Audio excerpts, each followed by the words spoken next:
Welcome back to another reading and correcting of Stepping Up by me, Tenor, the Tiger Writes, and Ty, the Tiger Supervisor. Today we are doing Chapter 5. Tibbs's left wrist itched. I don't know what's worse, Chickle said, rubbing the now bare left wrist. The brand wearing those things puts on us, or what having it removed means. I'm going to miss the freedom to travel, Karina said wistfully, running a finger over where the bracelet had been only minutes earlier.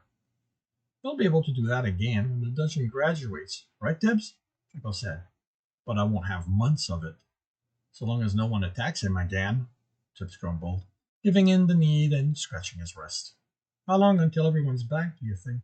Karina asked. 2 days, Chickle replied, if they want to live.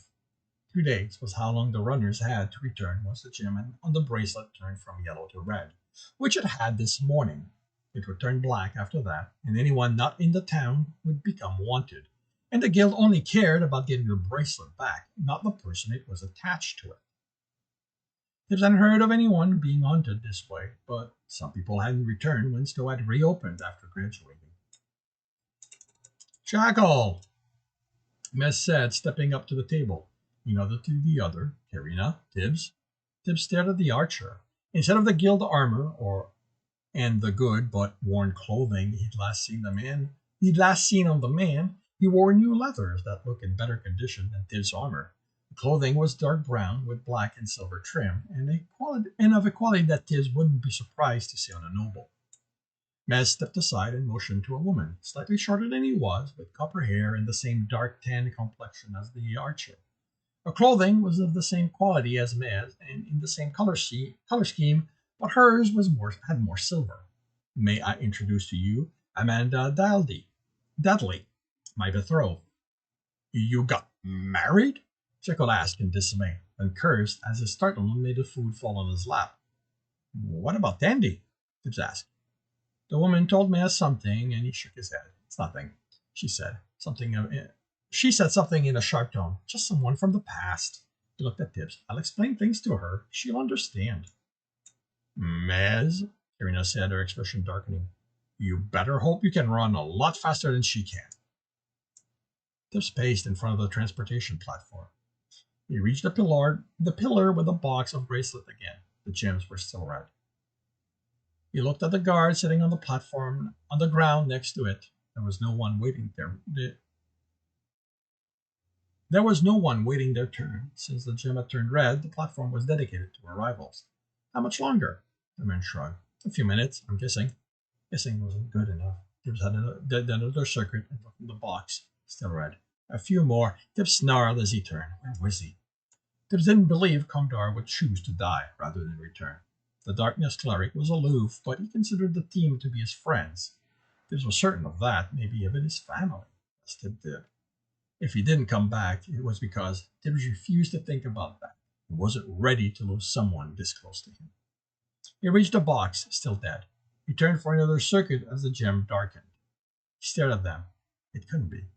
There wasn't. The essence on the platform shifted, and a golden light appeared. An attendant fell to the floor along with someone else. Tibbs ran up the stairs as attendants stepped out of the building they waited in when not busy.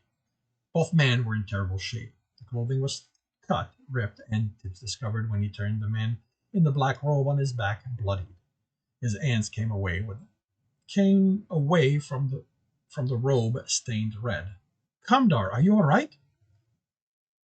The cleric laughed and coughed. I have been better, Tibbs. I have been so much better. Then he was unconscious. You're all here, the man standing on the step leading to the dungeon said, because you think you can survive the dungeon. The man was high enough, Tibbs expected he'd see him even if he were in the back of the crowd. He'd measured to be in the front, and Jekyll had been annoyed with him for that. Harry wore his usual tarnished and dented armor, but not the sword he had on while walking the town. My name is Harry. I'm in charge of maintaining order. He looked the crowd over, his eyes glowing brighter momentarily.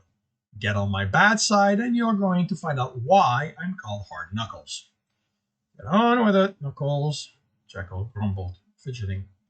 The crowd they were in reminded Tibs of the first one, both because of how large it was and because more people than when Stowe had graduated were in rags, nearly as bad as what he'd had on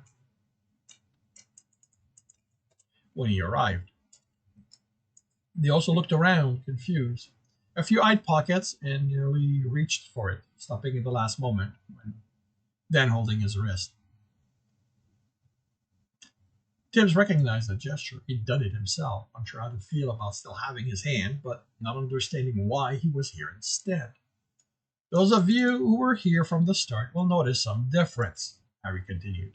With the dungeon having been injured, we brought in more of society. That's not capitalized. More of society's rejects, since there isn't enough left of you to ensure it will return to full strength quickly. Those of you who are here, instead of a chopping block, you are getting a chance to salvage this thing you call your life. Shut up! Harry yelled over a protest. I don't care. I don't care if you don't belong in that cell. I don't care if someone's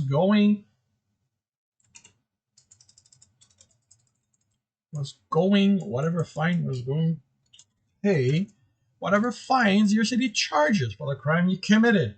You were in the cell and now you are here.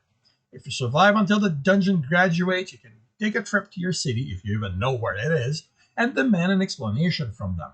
You're going to be in a better position to get answers than if you tried right now.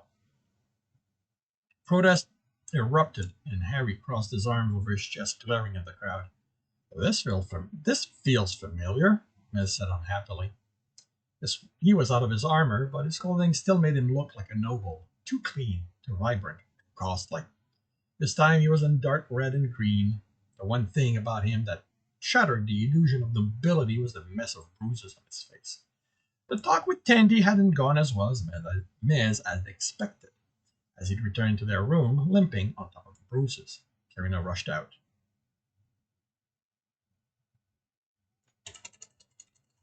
Okay, this is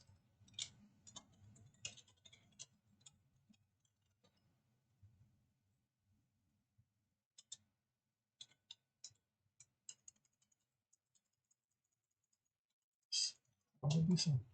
Uh, Karina,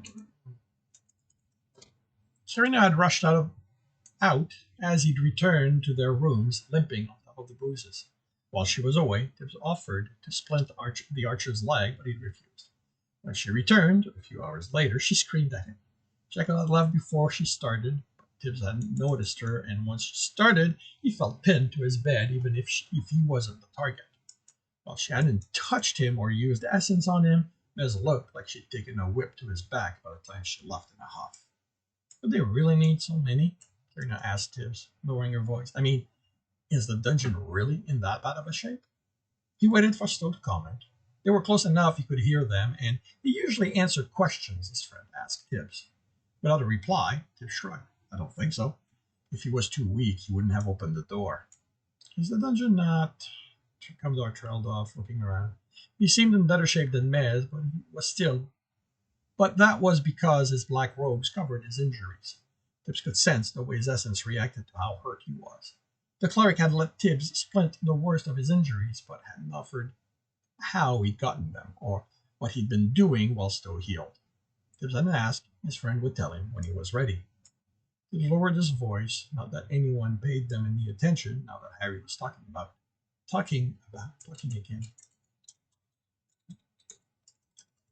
again, explaining how the new recruits were to gather in the field every morning so they would be assigned to a team. He's probably not paying attention to this. He'd heard it all before. He heard it all before. For the rest of you, Harry said, and Tibbs paid attention, the veterans of the dungeon and those who have paid to be here. The process is the same as before. The order your teams will go in will be posted on the board. Only full teams are allowed in. Those who paid to be here, you can rearrange your teams as you like between runs. Harry didn't sound happy about that. The rest of you only get to replace dead team members, but you get to pick among the new recruits should one of them meet your exacting requirement. What does that X word mean? Tibbs asked Jekyll. The fighter opened his mouth and closed it, looking at Tibbs suspiciously. Why do you think I know what it means? Tib smiled innocently. It means our requirements are difficult to meet, Kirina answered. See, she's the one who knows all that stuff. Not all of that, not me. Kirina snorted. Tib never stopped smiling or look away from the fighter. I believe, Commodore said, that is one secret that no longer needs to remain hidden. I'm not hiding anything, Jekyll yelled, and shrunk in on himself as he realized his exclamation came between Harry's instruction. The guard leader glared at Jekyll, eyes brightening again, while the other runner looked at him speculatively. You did it on purpose, Jekyll growled under his breath. The training grounds are on the east side of the town, Harry said, focused on the crowd again. The recruits will have priority use of them, but any of you smart enough to realize you need more training,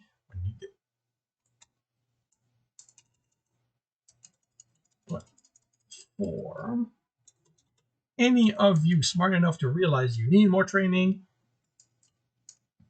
when okay, this is going up. This is a phrase. This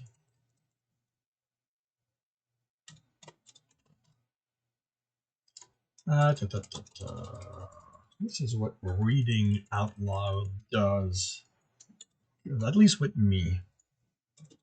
When I read this in my head, like, I fix this stuff without even meaning to. Reading it out loud forces me to read what's there. Most of the time, I've caught myself not saying what's on the page, and some I fix, some I don't. Mostly because I don't know. I think that those I don't are minor enough to know. But for any of you smart enough to realize you need more training, the trainers will be there to help you when they have the time. Like any of them can teach us anything anymore, Jekyll muttered. They are higher ranked than us. Mess said, they may not want to be here any more than we do, but I'm sure they'll have much to teach us if we ask. And you can be sure the guild's going to charge us for each question we ask, Jekyll said. It's still worth, Ness closed his mouth at the glare Tibs gave him. The archer was his friend, but Tibs didn't like the way he was taking for granted that coins weren't something any of them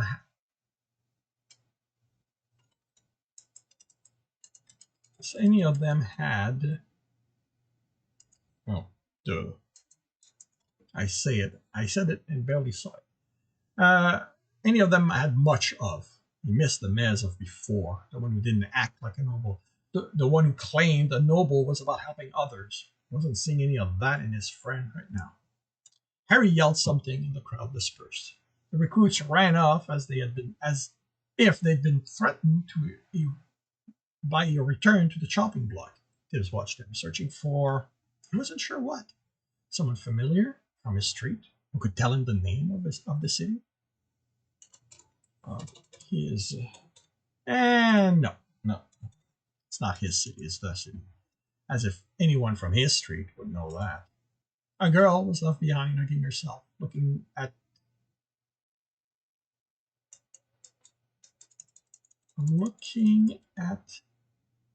it. Looking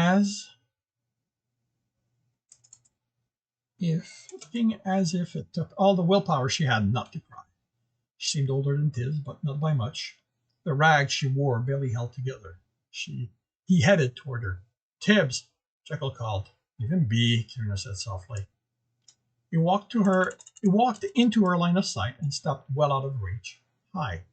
She startled and quickly wiped her eyes, stepping back. Don't try anything, she warned, but her voice broke with the sob trying to escape. It's going to be okay. I'm Tibs. He remembered being scared and confused during his first days here. Maybe he could make it a little easier for her. Her glare warned him she might not be interested in his help. You think I care what you think this is going to be, Tibs? He was impressed by how much derision fit in his name. I was where you are when the dungeon first opened. I was going to have my hand cut off, but I was brought here instead. She moved her hand to her back. Good for you, she spat. I'm not a crook. No, you're a runner now.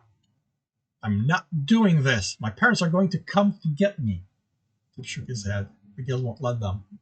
The best you can hope for is that they come visit you if they can afford to pay to travel here. Her face fell, and she looked about to lose the fight to keep the tears back. It's going to be okay, she repeated. The dungeon's hard, but fair. If you train and pay attention and work with your team, you'll get through it. You'll get stronger, and eventually you'll graduate too.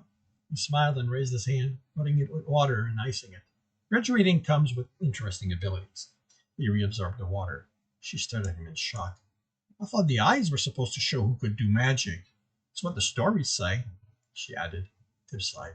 It had been so nice not to have to explain this while he traveled. Not to have to lie. I'm too young. That's what my teacher says. I'm the youngest runner to survive until he gets his element. That happens at Upsilon. You're Omega right now. She bit her lower lip. I'll be able to do that when I graduate? If you choose water as your element, there's a lot more to pick from.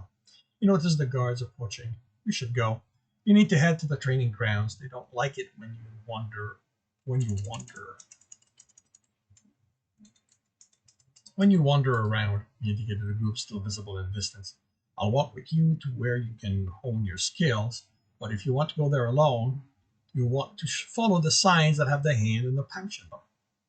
Not a crook, she bristled. They smiled. You're a rogue. That's something to be proud of. He turned and headed for the east side of the town. She fell in step with him. I'm Fedora. He smiled. I'm glad to have met you, Fedora. And this concludes chapter 5. If you're enjoying this, leave a like. Follow, hit the bell to be informed when the next one is going to be. Share it with your friends so more people can bask in my, let's call it adequateness. If you want to read the story and the one before that, the book before that, they're available for free on Royal Road. If you want to read ahead, you can do that on my Patreon. Both links are in the notes, as is the link to my Twitch, where you can watch me do this live and write. And with that, I shall wish you a good day.